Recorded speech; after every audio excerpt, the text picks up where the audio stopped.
such as a steeple, bund, drain, or tidal gate.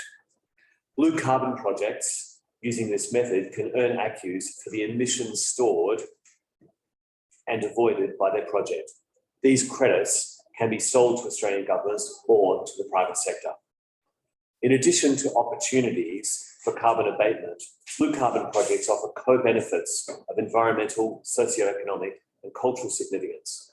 Examples include: one, the rehabilitation of ecologically significant habitats; secondly, enhancing the resilience of coastlines; thirdly, improving and maintaining water quality; and fourthly, ensuring the protection of coastal wetland ecosystems and biodiversity, which are culturally significant to Indigenous Australians. Aside from the Emissions Reduction Fund, we also have the underpinning legislation that helps protect and manage these ecosystems. These include the Environmental Protection and Biodiversity Conservation Act, which provides national protection for coastal biodiversity. Coastal environments also receive protection through mechanisms via the Ramsar Wetlands registration system, if they contain nationally threatened species, ecological communities, or migratory species.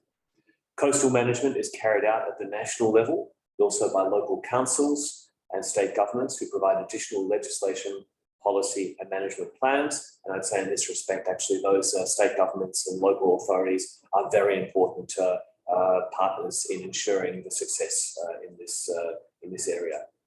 Given this complex web of policies, legislation and management at various levels of government and spatial scales, coordination and knowledge sharing are essential parts of ensuring that blue carbon ecosystems are protected and restored. Looking internationally, Australia is a key member of the International Partnership for Blue Carbon.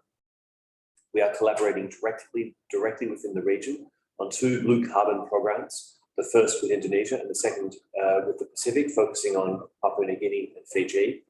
Under these programs, we've worked with blue carbon experts around the Indo-Pacific to develop 2 innovative products.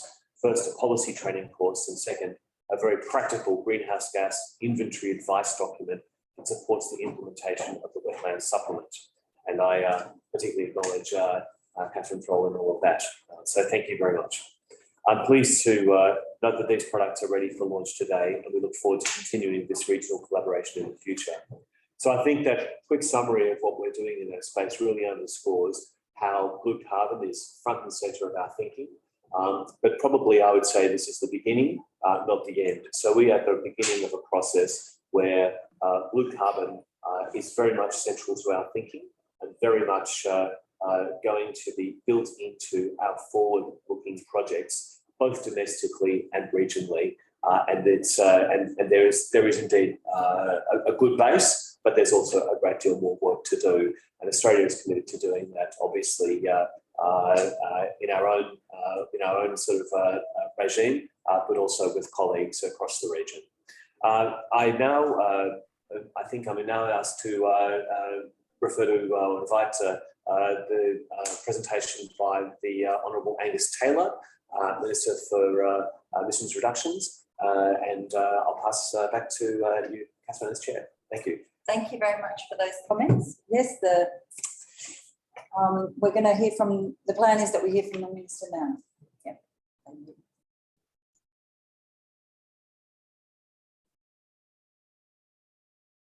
That video showing Glasgow.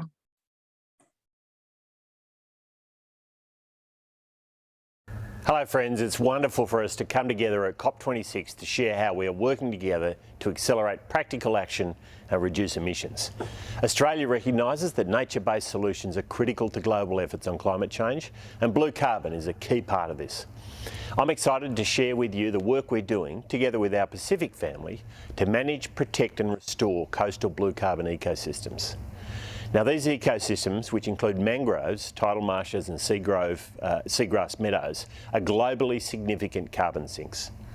Better management of these systems will enhance food security, support livelihoods and increase resilience, all the while sequestering carbon. Australia is partnering with our neighbours in Indonesia, Fiji and Papua New Guinea to deliver on this potential. Together, these 4 countries are home to approximately 30% of the global blue carbon ecosystems. We've worked with global experts to develop a technical advice manual for reporting coastal wetlands in national greenhouse gas inventories. The new resource provides practical advice on how to implement the IPCC wetlands supplement to measure, report and verify emissions and removals from blue carbon ecosystems. This advice is targeted at inventory compilers, policy advisors, research institutes and agencies. This isn't the first time Australia has supported countries to implement climate change mitigation strategies for nature-based solutions. Through our leadership of the Global Forest Observations Initiative, we've made a significant contribution to the development of comprehensive, user-friendly guidance on REDD+ activities, which reduce emissions from terrestrial forests. By replicating that collaborative approach to setting global standards, we're confident that we can help countries to produce results that are compliant with the IPCC good practice guidance and help them submit high-quality UNFCCC reports. In collaboration with the Coral Triangle Centre, we're also developing a blue carbon policy training course, and we're pleased to announce that several of the modules are now available through Australia's COP Pavilion website. These include training materials on international policy frameworks and an introductory webinar on climate finance and carbon markets. This training material also features interviews with experts to demonstrate the wealth of expertise and breadth of work being undertaken to take action in our region. Through the International Partnership for Blue Carbon, we'll continue to develop these products into a series of online training and reference tools, enabling remote delivery and a broad audience. Together, these products will help all countries more easily monitor and manage coastal wetland ecosystems and enable activities to protect and rehabilitate these ecosystems. This is building the foundation for strong commitments to protect blue carbon and access to finance to carry out these commitments. Around the world, there's growing interest in financing nature-based solutions. Last year, around 47 million tonnes of offsets were transacted in voluntary carbon markets around the world. In Australia, our emissions reduction fund is going from strength to strength, with 100 million tonne of abatement recently credited. The scheme will deliver around 17 million tonnes of abatement this year alone. With Australia's support, our partner countries will be able to incorporate blue carbon into their national policies and meet their UNFCCC reporting obligations on greenhouse gas inventories and nationally determined contributions.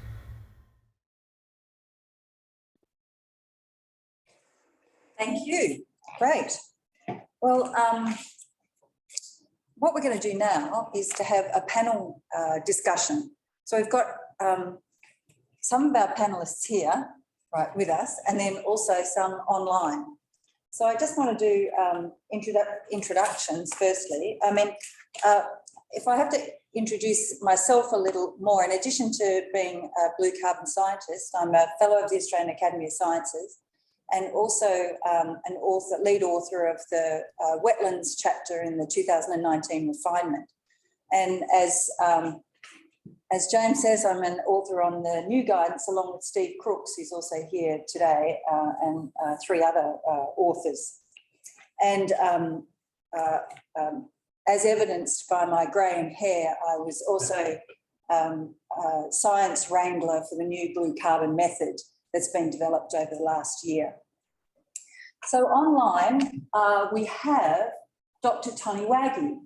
So hello, Tony. So Tony is from the Ministry of National Development and Planning, or Bapanas. He's had 30 years experience in fisheries, oceanography and environmental management. And I think I had my first discussion about blue carbon with Tony in about 2002 or 2011 over a buffet in Fremantle. Yeah, that's what my memory is it. Tony's at the moment the Executive Director of the Indonesian Climate Change Trust Fund, which is a subsidiary body of Bapanas, and he's going to talk to us in a moment. My other panellists are Deborah Sungi from Papua New Guinea. Deborah is the acting management of the MRV in the Climate Change and Development Authority of Papua New Guinea. She's got a leading role in negotiations in the negotiations unit of the Climate Change and Development Authority. She coordinates PNG's enhanced NDC program She's been working in policy for about the last 7 years, and she's currently the blue carbon focal point for Papua New Guinea. So Deborah is obviously extremely busy, and we are grateful to have her with us today. And our final panellist is Matt Vandercook. Matt sitting up there online. I think it's probably 2 in the morning for Matt. He is a senior scientist at the Commonwealth Scientific Industry Research Organisation, what we like to call CSIRO in Australia. He's based at the Indian Ocean Marine Research Centre in Perth, Western Australia. He's a seagrass guy, seagrass scientist, but worked on coral reefs and other kinds of coastal ecosystems. And right now, he directs the Indian Ocean Blue Carbon Hub. And it's a knowledge hub for the 22 member states of the Indian Ocean Rim Association. So there are three panellists. Thank you. It's a good counting day today. Now, I've got a couple of questions that I'm going to field, and the first one is going to go to Tony. And what we've asked Tony to tell us about is what he feels are the 3 top considerations when designing blue carbon policy, and particularly from an Indonesian perspective. And I'll remind everybody that Indonesia has some of the largest blue carbon resources in the world. And not only that, but it's spread over this vast archipelago, which of course, increases the blue carbon extent, but adds to the complexity.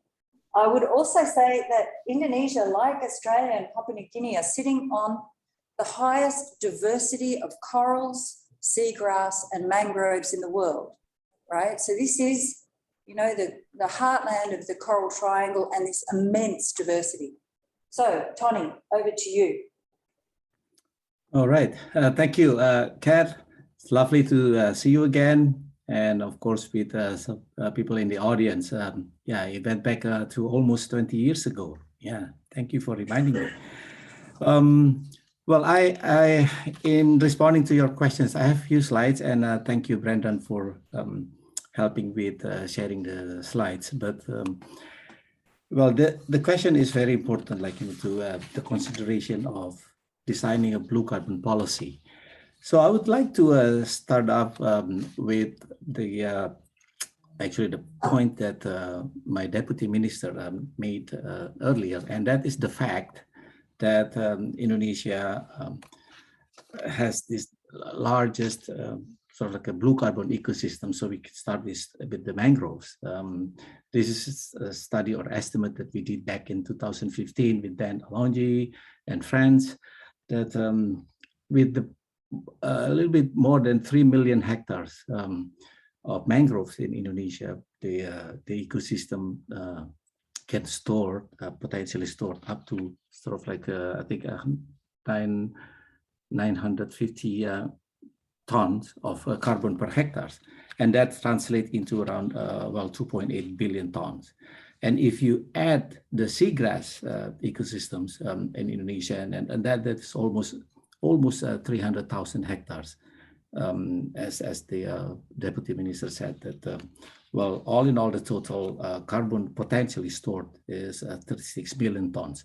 So both mangroves and seagrass, they have the potential to store carbon more than 3 billion tons. And this is the potential, but of course, as the deputy minister mentioned, the threats of these ecosystems is also high, along with the benefits. So that's, I think, for Indonesia is the important part that we need to consider when getting this blue carbon ecosystem into the policy. The second part of that, can you get the next slide? Thank you, Brendan, is of course the science. We have, or we must have, a good baseline and methodology in development of the scientific evidence of the blue carbon. Indonesia is a huge country. If you go from the west to the east, we have a different sort of like a situation and condition of the mangroves and the seagrass. In Sumatra, the mangroves are different than in the Kalimantan in Papua. So that's why we need to have a good methodology in estimating this capacity of carbon sequestrations. Also similarly is the identification of the programs and the preparation of good and clear regulations, because we have to get a good regulation, not just from the central government, but also in the subnationals, the provincial and the kabupaten. So that's why we need to develop a good and clear regulations. And that will also translate into the need of the budget to, maintain in a good way of these ecosystems. Also, similarly important is, of course, the coordination among agencies, ministries. So as you know, Indonesia is a huge country. We need to have a good sort of a legal framework so that this blue carbon policies can be implemented, not just in the central government, but also again in the subnationals. Can I have the next slide, please? So just reflecting to what the Deputy Minister, Dr. Arifin Rudyanto mentioned, that blue carbon, is important for Indonesia, and particularly for Bappenas, because Bappenas has the mandate to develop and then to coordinate or mainstream what we call the midterm national development plan, and in this case for the 2020 to 2024. Blue carbon sitting in the middle, it has the connection with the Sustainable Development Goals, 13 and 14, towards bringing the green and blue economy, that's the top, but also across the sectoral ministries, we have to mainstream the national priority, and that is related to the building environment, enhancing disaster resilience and climate change. And Deputy Minister mentioned about these 3 activities or national program that we have to implement across the board among all the sectoral ministries in Indonesia. So that's the second one.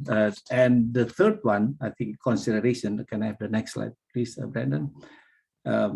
Deputy Minister mentioned about what we call the Indonesia Blue Carbon Strategy Framework. It is basically a strategy that we have been developing and implementing through ICCTF and Bappenas. It has 3 main strategies. If you look at this, strategy number 1 is the institutional framework. And the second one is the policy and guidance. And then the third one is the financing capacity and development. So, for instance, under this institutional framework, we are trying to have this regulatory framework developed through a national secretariat. And then with that, we also work with the science aspect, and that is to have the data, the blue carbon custodian data for data storing, and also with the collection of the data across the board of Indonesia. Under the policy ones, we are hoping that at the end we can have sort of the top policy, which is in this case presidential decree, and then in mainstreaming that into our midterm plan and development of blue carbon, and also finally with the strategy number 3, how to make sure that we have enough fund to implement all this nice and quite idealistic program. Because, as you know, the government cannot fund all this development by using the national budget. So we need to work together and then come up with sort of like an innovative financing model. So we hope that through this strategy, and the consideration of this blue carbon into policy, the impact, will become significant through by implementing the strategy framework.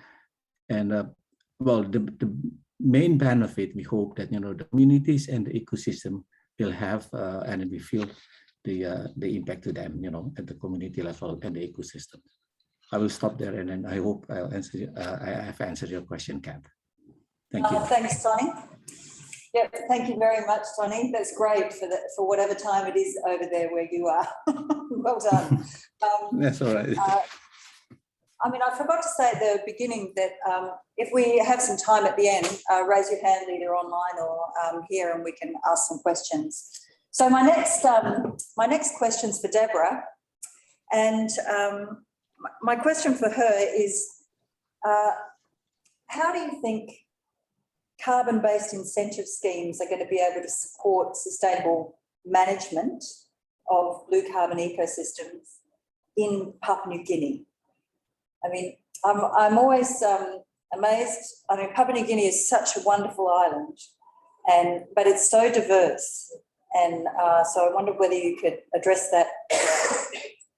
Yeah, so thanks, Kate, and thank you, everyone. It's a privilege here to sit in front of everyone in this busy schedule, and I know you all are extremely busy with the negotiations going on.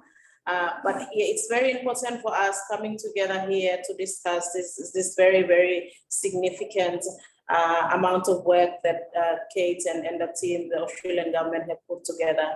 So basically, for us in Papua New Guinea, is we've entered into this program, given that we have the challenges in regards to the data that is available in this part of the inventory that we have.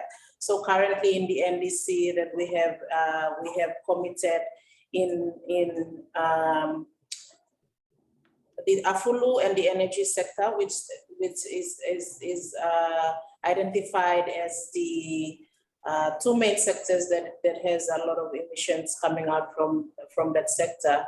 I mean, not as a lot, but well, that contributes to that 0.01% that we contribute to the overall global emissions. So basically in the Afulu sector right now, our concentration is more on the forestry sector, LULUCF, but we would want to encounter and go into blue carbon given the vast resources that we have in regards to wetlands. So we have, we are trying to go into ensuring that we have the legal frameworks that are in place to support us in venturing into such activities in regards to blue carbon. So I guess the challenge or something that we can work together in regards to addressing those issues, or the question that you ask is, we have to ensure that there is a good legal framework that is in place. I guess that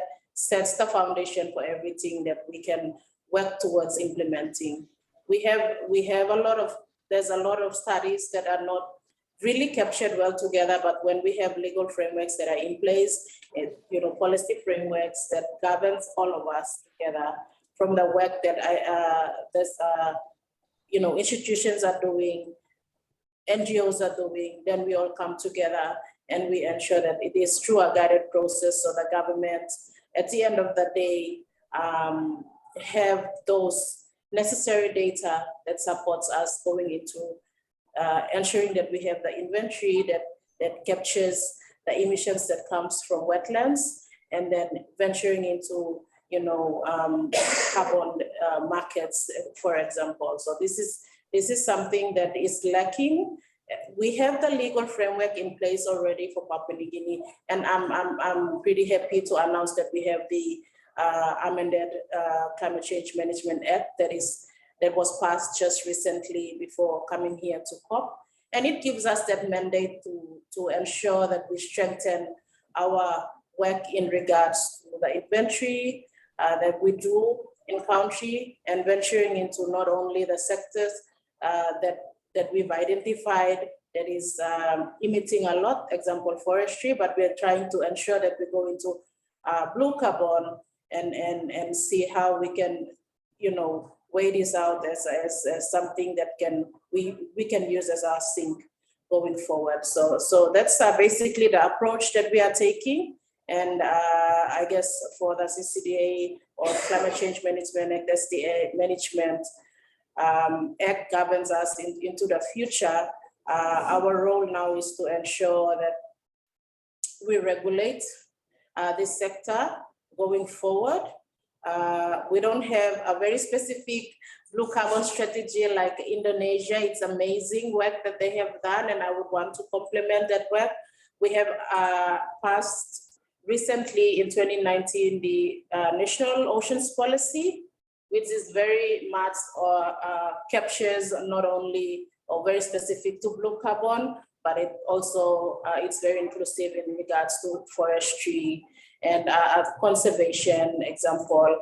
But for the Climate Change Management Act, it draws down to having that provisions for us to venture into ensuring that, you know, necessary frameworks are in place to address issues around wetlands, collecting the necessary data. And we're looking forward to working with the amazing team to assist us, ensuring that we have the data in the wetland sector. And we've already mentioned in our NDC that going forward, these are one of the sectors that we would want to see captured in the NDC once we do the release, and hopefully in the next 5 years, or going forward when we do it in the next 10 years. So that's basically our way forward in regards to blue carbon.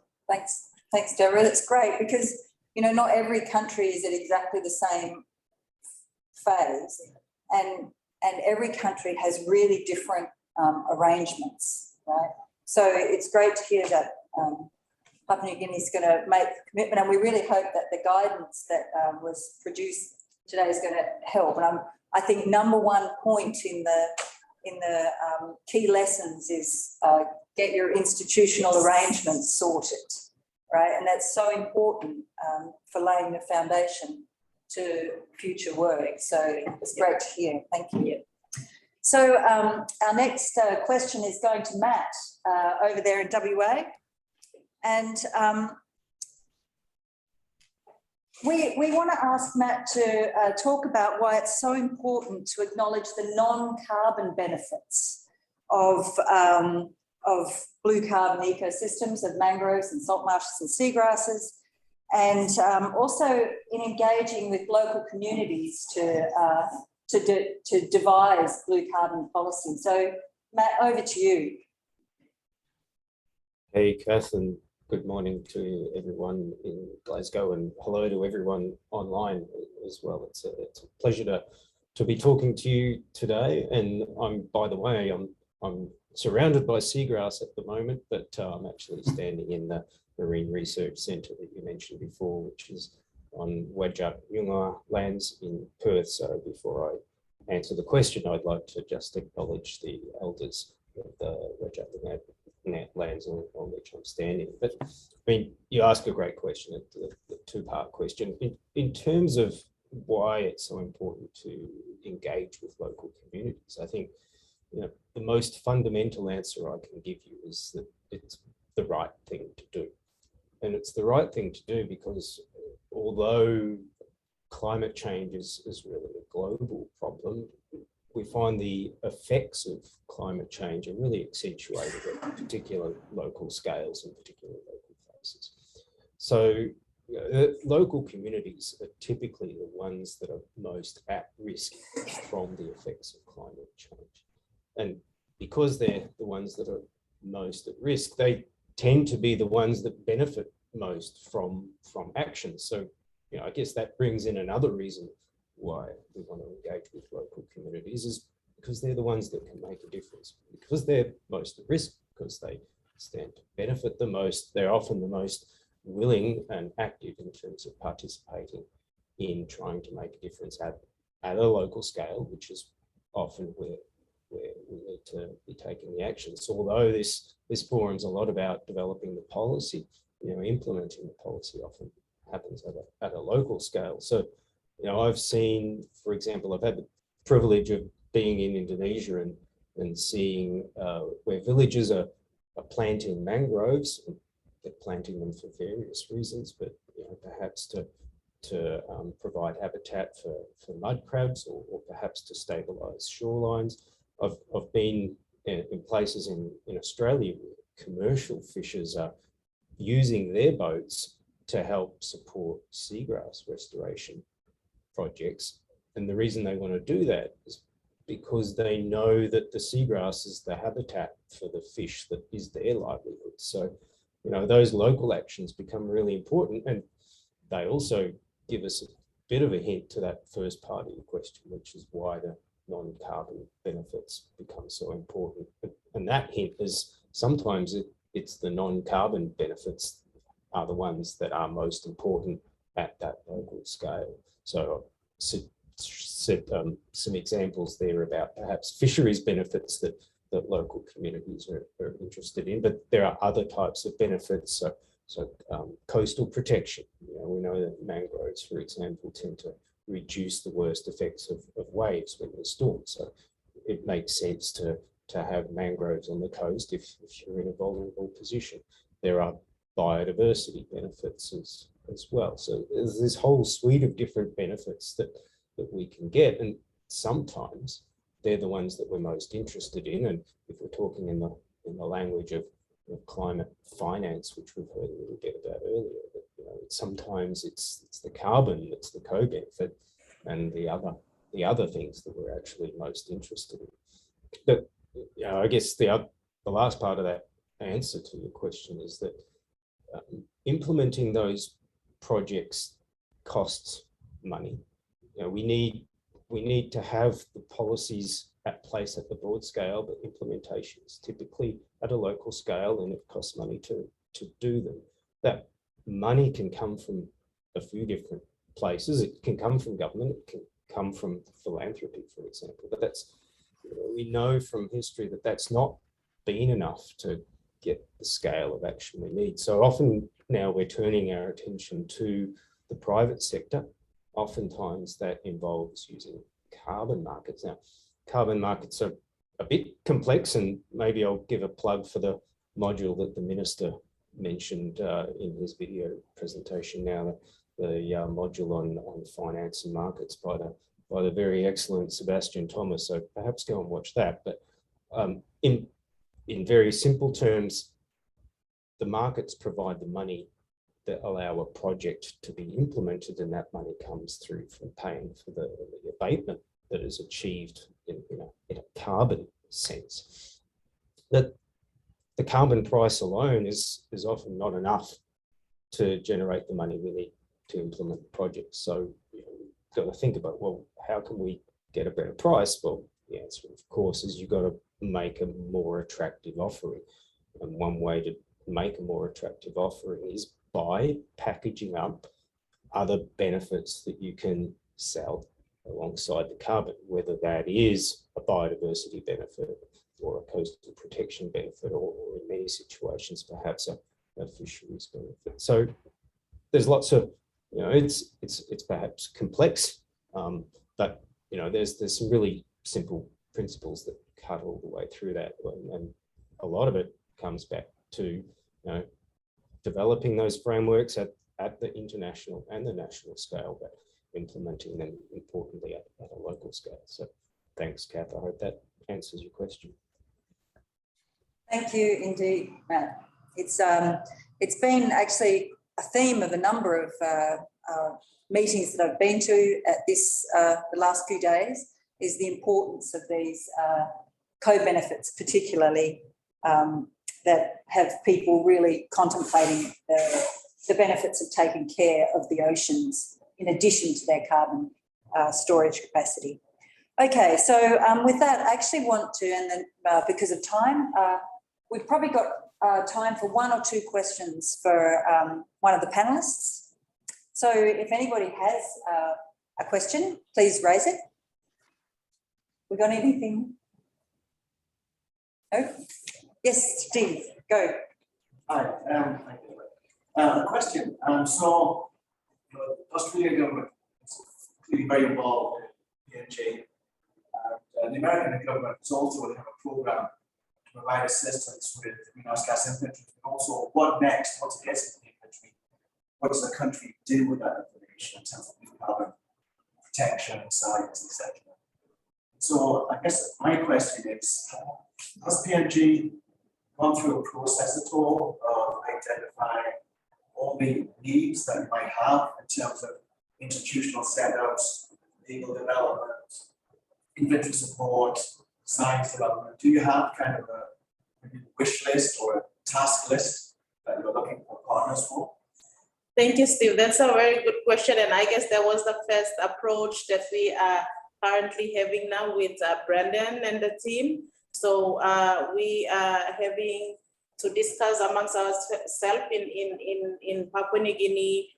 We've had a couple of fortnightly meetings before this COP, and I think we've suspended for some time. Then after COP, we are going to go again into the discussion of ensuring that we have a plan in Papua New Guinea in identifying those areas, especially the subcategories that we would want to work on in regards to blue carbon. And that's something that my team from the LULUCF will be identifying it with us. And that's the first approach now we are taking to work with the CSIRO and our team from the University of Papua New Guinea. So we are going to develop this plan, and then we start to do the implementation going forward next year. Interesting. Bill. Yeah, Bill Austin, Scottish Blue Carbon Forum, newest member of the IPPC.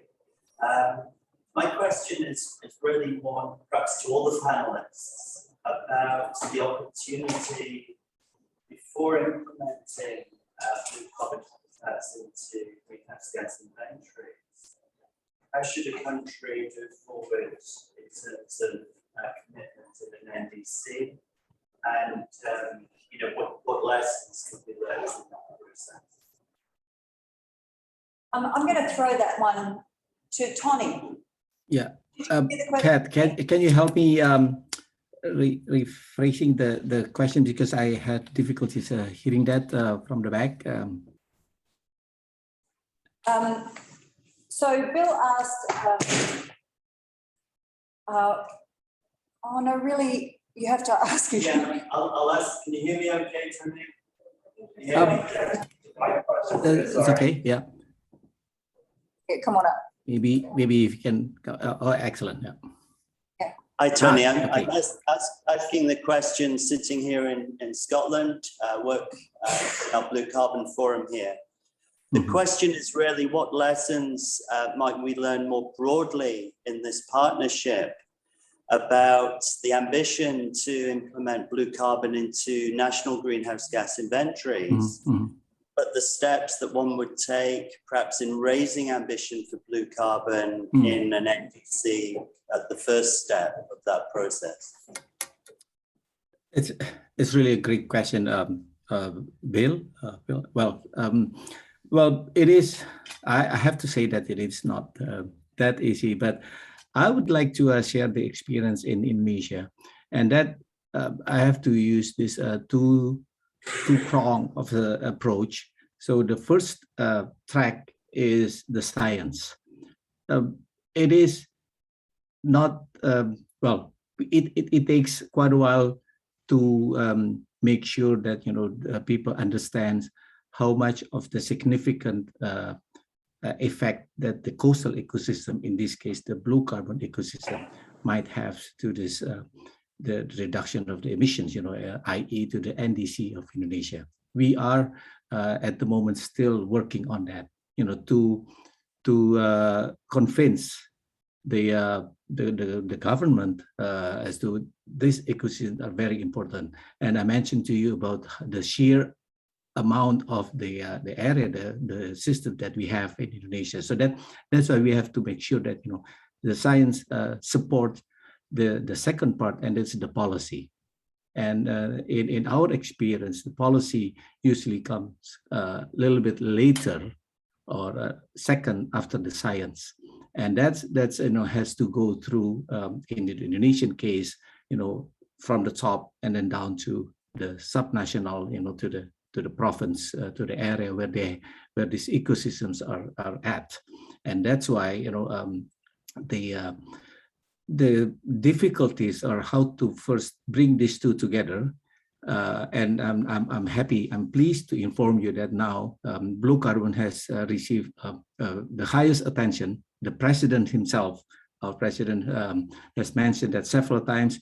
He also get wet into the mangroves area, planting and replanting. So, with that, we are hopeful that for Indonesia, we are looking to better sort of like attention into this blue carbon ecosystem. That's from the Indonesian perspective. Of course, in the other countries, you might have different situations, and then comes also, for instance, the funding issues, as colleagues from Papua New Guinea has mentioned. But that's just in a quick nutshell, the response and experience I can share with you in Indonesia.